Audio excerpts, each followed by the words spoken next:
আসসালামু আলাইকুম। আমি বদরুল হক তপন শুরু করছি বিশেষ আলোচনা অনুষ্ঠান মতামত। আজকের আলোচনার বিষয় শীতকালে চোখের যত্ন। আজকের আলোচক doctor Shaila Parvin Shanta, junior consultant, doctor K Zaman BNSB চক্ষু হাসপাতাল, ময়মনসিংহ। প্রিয় বন্ধুরা, শীতকালে আমাদের অনেকের চোখে বিভিন্ন সমস্যা দেখা দেয়। আমাদের অনেকের চোখ চুলকায়, চোখ লাল হয়ে যায় এবং চোখে এক প্রকার আঠালো পদার্থ জমে।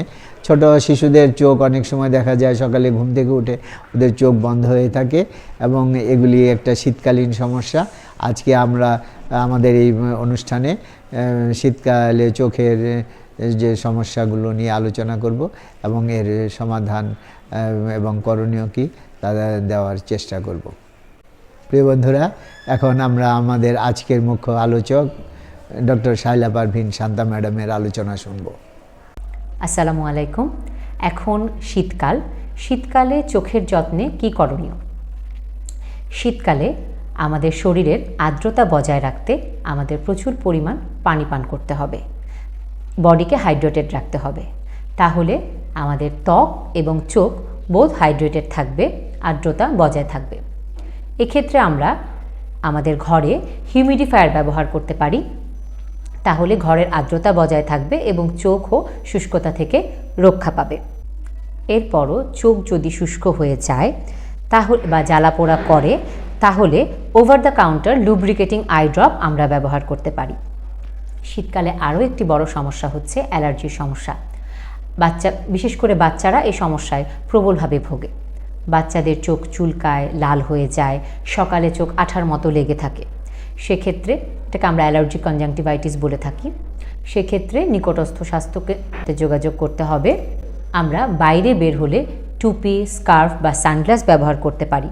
এটি ঠান্ডা বাতাস বা ধুলোবালি থেকে চোখকে সুরক্ষিত রাখতে সাহায্য করে। এছাড়া স্ক্রিন টাইম নিয়ন্ত্রণ করতে হবে।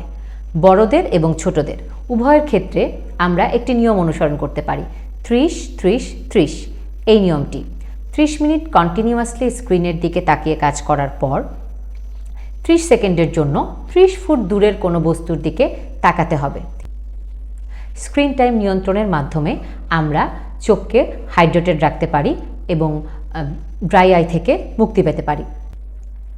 চোখ আমাদের অমূল্য সম্পদ। সবসময় চোখের যত্ন নিতে হয়, শীতকালে একটু বেশি নিতে হয়।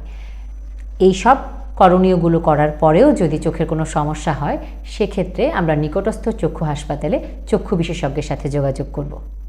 ধন্যবাদ। প্রিয় বন্ধুরা, আমরা আমাদের অনুষ্ঠানের শেষ পর্যায়ে এসে গেছি। আমরা আমাদের আলোচক ডক্টর শায়লা পারভিন শান্তা ম্যাডামের কথা শুনলাম। আমাদের পরবর্তী প্রোগ্রাম দেখার আমন্ত্রণ রইল। আজ এখানে বিদায় নিচ্ছি। সবার জন্য রইল শুভকামনা।